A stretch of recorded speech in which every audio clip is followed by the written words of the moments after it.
Pagkarating sa bahay ay nahiga na muna si Ryan sa sofa sa sala at ipinikit ang kanyang mga mata hanggang sa tuluyan na siyang nakatulog. Noong malimpungatan siya ay napatingin siya sa relo sa dingding. Pasado na 1:00 ng hapon. Ala, napahaba pala ang tulog ko. Kailangan ko ng maganda. May lakad nga pala kami ni Lexi ngayon. Wika ni Ryan sa sarili at bumalik na muna sa kotse at kinuha roon ang kanyang bag na pinaglalagyan ng mga extra damit. Wala na kasi iyong laman dahil naisuot niya na noong naroon siya sa bahay ng kanyang mga magulang. Pagkabalik sa loob ng bahay ay tinapon niya na lahat ng mga labahan at ipinasok na sa washing machine. Mahaba pa ang oras bago ang hapon, kaya sapat pa ang oras na iyon para makapaglabas siya ng damit at maglinis ng bahay. Kinuha niya ang mas malaking traveling bag at naglagay ng bagong set ng mga damit na ilalagay sa sasakyan bilang reserba. Naglagay na rin siya ng mga damit na mapagbibihisan sa outing nila ni Lexi.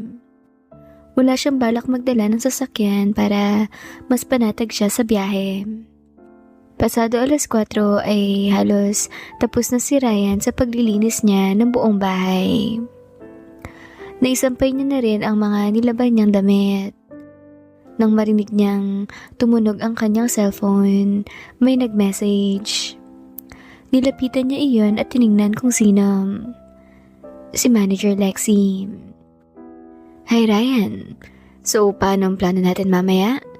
Saan kita susunduin? Nag-reply naman si Ryan. Dito mo na lang ako sunduin sa bahay. Hindi ako magdadala ng sasakyan. Saan ba tayo pupunta? Muli namang nag-reply si Lexi.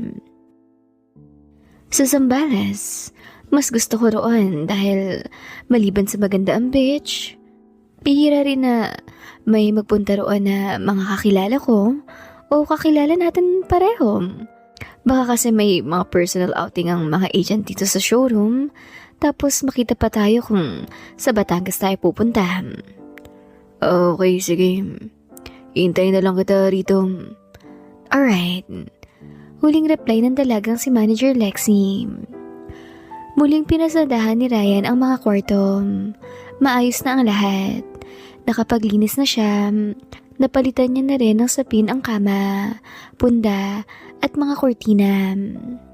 Nakapagwalis na rin siya ng sahig at nakapagmap. Pasado 5:00 ay naroon na lang si Ryan sa terrace nakatambay. Hawak ang isang basong may kape. Nakaredy na siya. Nasa tabi niya lang ang bag na may lamang bihisan. Nakalak na rin ang mga pintuan ng bahay. Iiwan niya na lang sa labas ang tasa na pinagkapihan niya para hindi na siya papasok pang muli sa loob. Saktong 5:30 PM ay nakarinig na si Ryan ng busina sa labas ng gate. Kaya dinampot niya na ang kanyang backpack at lumabas ng gate. Pagkapasok sa sasakyan ay malawak ang ngiti sa kanya ni Lexi. Agad noong hinila ang kanyang batok at tinawid ang kanilang maliit na distansya. Noong kumalas ay sabi ni Ryan, Parang nakita mo pa lang ako kahapon Tapos miss na miss mo na ako agad. Aba, oo naman. You have no idea kung gaano kita namimiss kapag hindi kita nakikita. Alam mo ba na lagi kong pinagdarasal na sana bumilis palagi ang mga araw para makita na kita ng Tuesday at Thursday? By the way, Ryan, thank you so much at pinagbigyan mo ako na makasama ka ngayong buong weekend. Sabi naman ni Ryan. You're welcome. Busy rin ako sa pag-aasikaso ng family ko Inihatid ko nga kaninang umaga sa school ang mga kapatid ko dahil first day of school nila kanina. Kaya doon na rin ako natulog kay nanay. Kaya I think I need a break. Kasi sa Monday ay enrollment ko na naman ang aasikasuhin ko. Sabi naman ni Lexi. Mabuti at ako ang naisip mong isama sa panahong gusto mong mag-relax ng buong weekend, no? Oo naman, and besides, Bilang reward ko na rin ito sa maayos na pag-handle mo sa showroom at sa pag-guide sa akin sa lahat ng kailangan kong matutunan. It's nothing, Ryan. Gaya ng sabi ko, handa akong gawin ang lahat para sa'yo.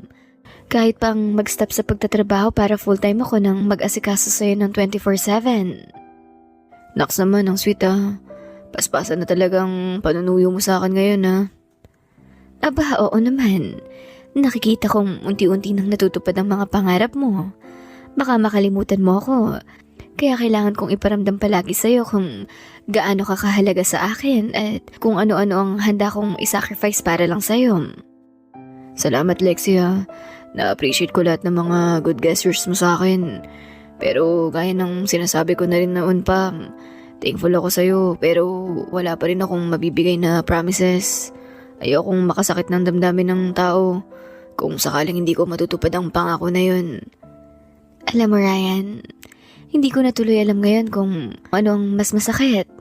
Yung mangangako ka na hindi mo tutuparin o yung hindi ka nangangako at maiisip ko na maaaring wala talaga akong inaasahan na kahit ano mula sa'yo. Lexi, sorry ah. Pero doon lang tayo sa tama. Walang dapat masaktan kung walang pangako na hindi matutupad. Pumuntong hininga si Lexi at ipinagpatuloy na ang pagdadrive. Ay, ewan ko sa'yo, Ryan. Hindi ko alam kung bakit ngayon lang ako nagmahal ng ganito. Siguro din dahil ngayon lang ako nakatagpo ng lalaking katulad mo. Napakahirap kasing makahanap ng katulad mo. Sabi naman ni Ryan. Hindi ko rin alam kung yung contact lenses mo bang may diferensya o ang eyeglasses mo. Tingnan mo kasi akong mabuti. Hindi ako gwapo. Hindi ako mala Piolo Pascual o Dingtong Dantes. O di kaya Daniel Padilla. Tipikal lang na kargador ang itsura ko. Kahit tumambay ka sa mga pier, marami ka pang makikita ron na mas gwapo pa sa akin. Napangiti naman si Lexi. Yeah, right. Maaring tama ka nga, Ryan, sa mga sinasabi mo. Pero kung tinatanong mo kung paano ako naging ganito sa'yo, ay napakahaba na sagot. Sabihin na natin na noong simula akong nagkagusto sa'yo, ay dahil lang sa simpleng kabaitan mo at pagiging mapagkumbaba. Tsaka wag mong isiping pangit ka, no? Gwapo ka kahit hindi ka tisoy. Mas maraming babae ang gusto ang isang lalaking moreno at sakto lang ang tangos ng ilong. Kesa naman sa lalaking sobrang puti at namumula-mula ang pisngi na tila mas maganda pa ang balat kesa sa babae. Gusto namin yung tipo ng lalaki na totoong lalaki. May paninindigan, may isang salita at matapang. Hindi lang sa away na sakitan, kundi matapang humarap sa totoong hamon ng buhay. Iyong kahit gaano kawalang pag-asang nakikita, ay patuloy pa ring lumalaban para sa pangarap. At ikaw lang ang lalaking nakita kong ganon.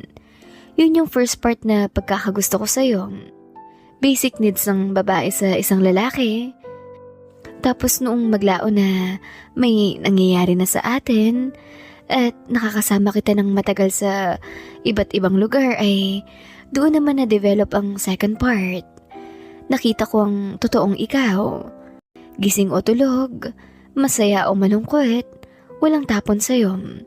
Lahat flying colors. Tila nasamid naman si Ryan noong bigla siyang matawa at napaubo ng todo. Promise, Ryan, totoo lahat ng sinasabi ko sa'yo ngayon. Okay, opinion mo naman yan eh. Wala akong karapatang kumontra. Sagot naman ni Ryan na nakangiti. Habang nagdadrive si Lexi ay napansin ni Ryan na humihigab ito. Kaya sabi ni Ryan, Lexi, pakitabi mo muna ang sasakyan. Ha? Bakit? Naiihi ka? Basta. Sagot ni Ryan kaya agad naman siyang sinunod ng dalaga. Noong nakatabi na ang sasakyan sa gilid ng highway, ay sabi ni Ryan, Lipat ka rito sa upuan ko, ako na muna ang magdadrive. Alam kong pagod ka sa magapong trabaho. Matulog ka muna ng kahit 3 oras. Gigisingin na lang kita kapag nasa Sambales na tayo. Alam ko na rin naman ang daan papunta ron. Tsaka may Google Maps ka naman. Pwede ko na yung sundan kapag nalito ako sa daan. Ngumiti naman si Lexi, sabay sabing, Yan ang sinasabi ko. Ayaw mong masyado akong ma-inlove sa'yo, pero kabaliktaran ang ginagawa mo. Napaka-gentleman mo at palagi mong iniisip ang kapakanan ko. Kaya paanong hindi ako mahuhulog ng lubusan sa'yo? Sabi naman ni Ryan. Dami pang sinasabi. Lumipat ka na rito at matulog. Wika ni Ryan, sabay labas ng pintuan para uusog na lang ang dalaga sa paglipat dahil siya na lang ang lalabas. Noong nakaupo na si Ryan sa driver's seat, ay nakita niyang nakatitig ng nakangiti sa kanya si Lexi. Para itong first year high school na first time makasama ang kanyang crush sa loob ng sasakyan. Nakangiti iyon at tila kumikislap ang mga mata. Sabi naman ni Ryan, Hindi kita pinalipat dyan para titigan mo lang ako. Kaya matulog ka na. Sorry, ang sarap mo kasing tingnan. Hindi pa nga ako natutulog pero pakiramdam ko nasa panaginip na ako. Sige na nga, matutulog na po. Wika ni Lexi at inihiga na ang upuan. Tapos kinuha ang kanyang office coat na nasa likurang upuan at iyon ang ikinumot sa katawan. Nagpatugtog ng mahinang love song si Ryan, kaya mas lalong napabilis ang pagkakahimbing ng tulog ng dalaga. Binagalan niya lang din ang takbo ng sasakyan para hindi maging sobrang magalaw. Mabilis tumilim ang paligid habang nasa biyahe pa sila. Lalo at pasado 5:00 na rin naman sila noong umalis. Pasado 10 p.m. ay naroon na sila sa area ng Zambales. Kaya tinapik na ni Ryan si Lexi. Lexi, may pinareserve ka ba na resort o walk-in lang tayo sa kahit saan? Pupungas-pungas naman si Lexi na nagmulat ng mata. Tapos tiningnan ang cellphone. Diretso mo lang, Ryan. Isang bahin pa bago doon sa resort na pinagpa-reserve ko. Nag-ayos na ng sarili ang dalaga dahil malapit na silang dumating sa resort na kanilang pupuntahan. Sabi pa ni Lexi, grabe ang himbing ng tulog ko. 4 hours akong tulog. Hindi ko na namalayan na sa sasakyan lang ako natutulog at bumabiyahe. Masyado sigurong mabagal ang takbo mo, kaya hindi ako nauugam. Oo, sinadya ko talaga para hindi maistorbo ang tulog mo. Salamat, Ryan, ha? Malambing na wika pa ng dalaga. Tumango lang si Ryan at nakatutok ang tingin sa daan, lalo at gabi na noon at hindi na gaano kaliwanag ang kalsadang kanilang tinatahak. Makalipas ang 20 minutes ay naroon na sila sa resort. Si Lexi na ang bumaba at nakipag-usap sa reception.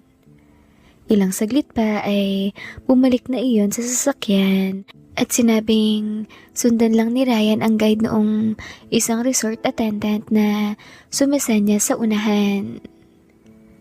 Sinunod nga iyon ni Ryan hanggang sa iparada niya na ang sasakyan sa harapan ng isang unit.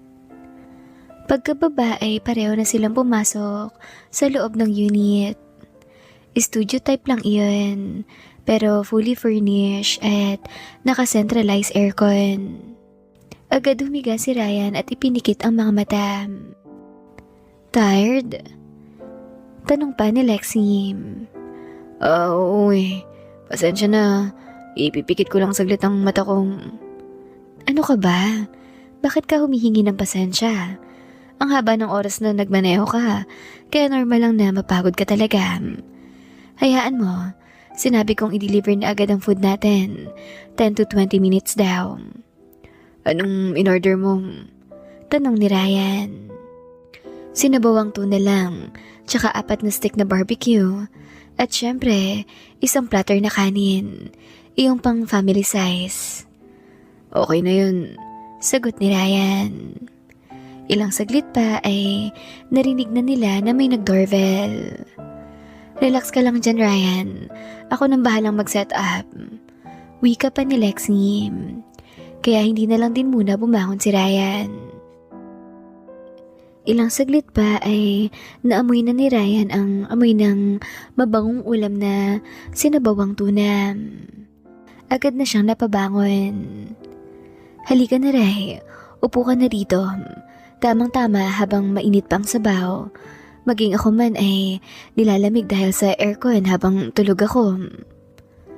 Hindi na sumagot pa si Ryan at umupo na agad sa maliit na bilog na lamesa na kasya lang sa pangdalawahan. Pinataka ni Ryan ng kalamansi ang sabaw at ipiniga sa gilid ng plato niya ang isang maliit na pulang silem. Tsaka muling kumain. Napansin niyang nakatitig na naman sa kanya si Lexi. Oh, bakit ka sa akin nakatingin? Huwag mong sabihin mukha na akong pagkain kaya ka mukhang natatakam na nakatingin. Nakangiting tanong pa ni Ryan. Uy, hindi. Naalala ko lang kasi ang napag-usapan natin dati. About sa pagsisettle down sa malayong probinsya. Tapos nakatira tayo sa sarili nating private resort tapos araw-araw tayong ganito. Kumakain habang nakatitig sa isa't isa, habang nakaharap sa dagat. Malayo sa ingay at kaguluhan ng syudad. Matutupad kaya yun o mananatili na lang isang pangarap? Ay naku Lexi, gutom lang yan. Maayos naman ang usapan natin sa lahat ng bagay, di ba? Pati nang tungkol dyan. Kaya kumain na lang tayo. Tapos ang tungkol naman dyan sa pinapangarap mong settle down. Abangan na lang natin ang desisyon ng tadhana. Mahirap mang judge. Malayo ang biyahe ko. Marami pang maaaring mangyari sa daan. O balay natin. Bukas o sa makalaway, mamatay na ako. Walang nakakaalam.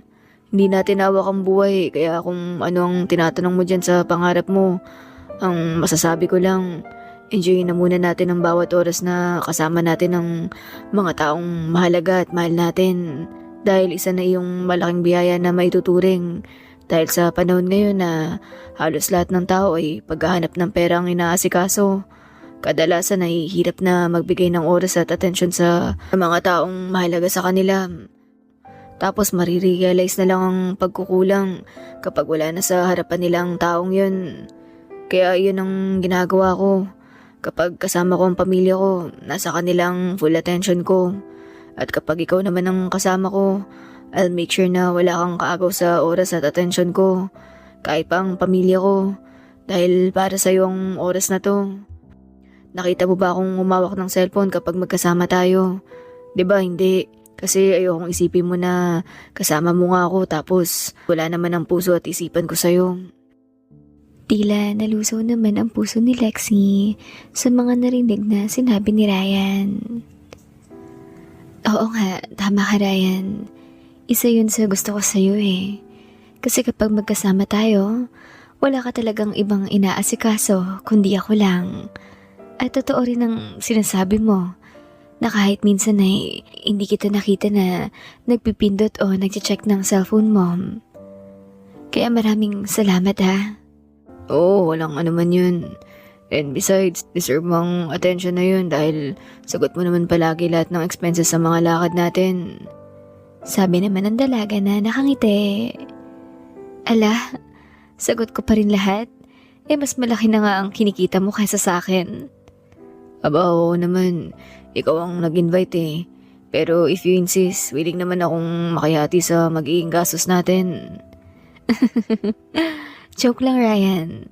Ayoko nga na pahatian ka sa expenses. Baka hindi ka na ulit sumama sa akin kasi pinagastos na kita. Hindi naman ako ganun ka-sensitive no. Okay lang yun sa akin. Sagot pa ni Ryan.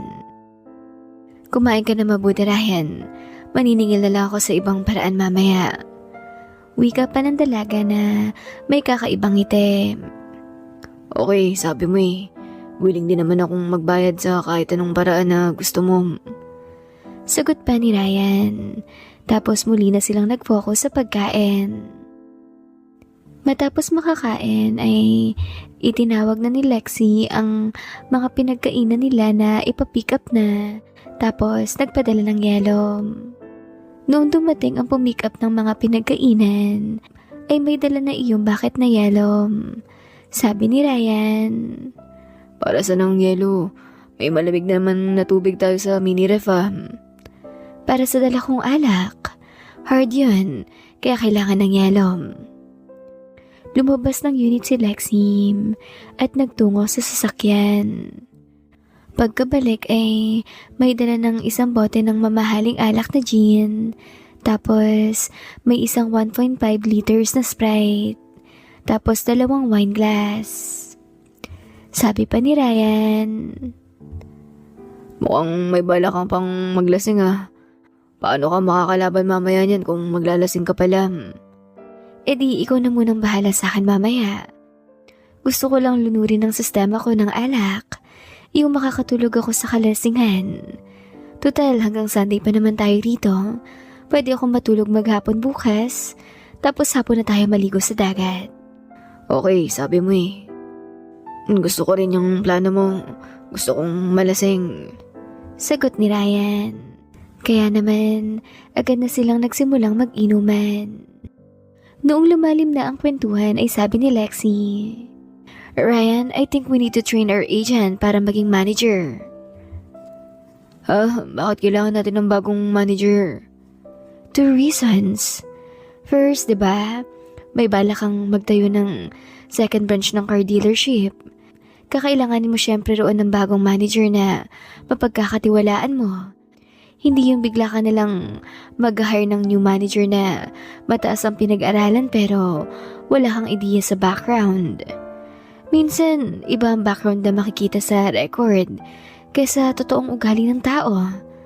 Then, the second reason, pinapasunod na ako ng parents ko sa abroad. Napakatagal ko na raw dito sa Pinas na nagtatrabaho sa iba. Samantalang may sarili naman kaming business sa US na pwede kong i-manage. Kailangan ko raw silang tulungan doon. Puro na lang daw ibang tao ang pinapayaman ko. Samantalang sila ang nagpaaral sa akin.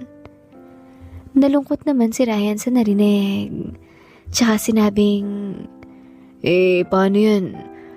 Pagbibigyan mong hiling nila? I think so.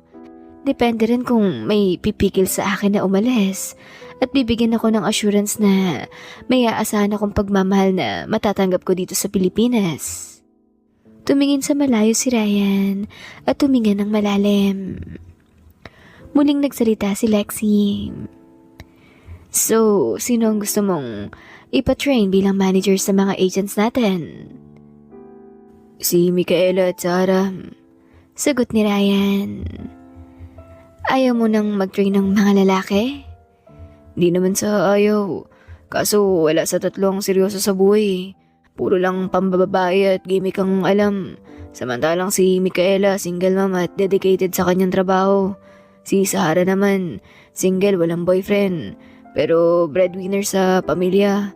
Kaya nakapokus din sa trabaho at sa improvement ng kanyang career. Kaya silang dalawang napili ko. Mag-hire ka na rin ng additional 4 agents. 2 lalaki at 2 babae.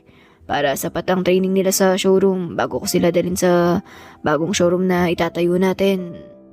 Hindi mo ba ako pipigilang umalis? Malungkot na tanong pa ni Lexi. Tumingin naman si Ryan na seryoso ang muka. Gusto ko, Lexi. Gusto kitang pigilan. Kaso wala akong karapatan na pigilan ka, lalo at hindi ko kayang ibigay ang assurance na kailangan mo. Kaya, sorry. Dahan-dahang tumulo ang luha ng dalaga, tapos tumingin sa may tabing dagat. Ilang sandali pa bago yun nagsalita. Okay lang yun, Ryan. Siguro way na rin yun para matuto ko ulit mabuhay ng wala ka. Parang nakalimutan ko naman kasi kung paano mabuhay na sa pagising sa umaga sarili ko ang iisipin ko. Magmula kasi nung maging close tayo, ikaw na ang una kong iniisip sa pagkagising ko sa umaga at ikaw rin ang huli kong iniisip bago ako matulog sa gabi. Tama ka nang sinabi kanina, i-enjoy na lang ang moment na meron tayo ngayon dahil isa itong biyaya at hindi lahat ay nagkakaroon ng ganitong biyaya at pagkakataon na makasama ka. Kaya tara na, itigil na natin ang inuman na to. Gusto ko nang samantalahin ang pagkakataon na meron ako. Wika noon, sabay tayo at hinila na si Ryan papunta sa mahigaan. Past 2 a.m. na noong sila ay makatapos. Saglit pa silang nagkwentuhan ng mga mabababaw na topic hanggang sa tuluyan na silang makatulog. Ayan my loves, awat muna tayo ha. Mukhang malungkot ang naging huling pag-uusap nila Ryan at Manager Lexi. Nakakaawa rin si Lexi dahil totoo at tapat naman ang pagmamahal niya kay Ryan. Kaso malayo pa ang biyahe ng ating bida, kaya hindi pa pwedeng magpatali sa kahit na kanino. Ikaw ba my loves? Anong opinion mo? Para sa'yo, sino ang dapat na makatuluyan ni Ryan? So, paano my loves? Samahan niyo ako ulit sa kasunod na bahagi nito ha. Wala pong bibitaw. At huwag ring makalimot mag-subscribe. Lalo at bago ang channel natin na to. Sana lahat ng makakapakinig ng story ni Ryan ay nag-subscribe na rin. Baka naman pwedeng give and take tayo. Total, libre lang naman makinig dito, di ba? Kahit ang pag-subscribe nyo na lang ang gamitin yung tanda ng pasasalamat ay malaking blessings na yun sa akin. Sige na po my loves. Subscribe ka na please. Salamat ha.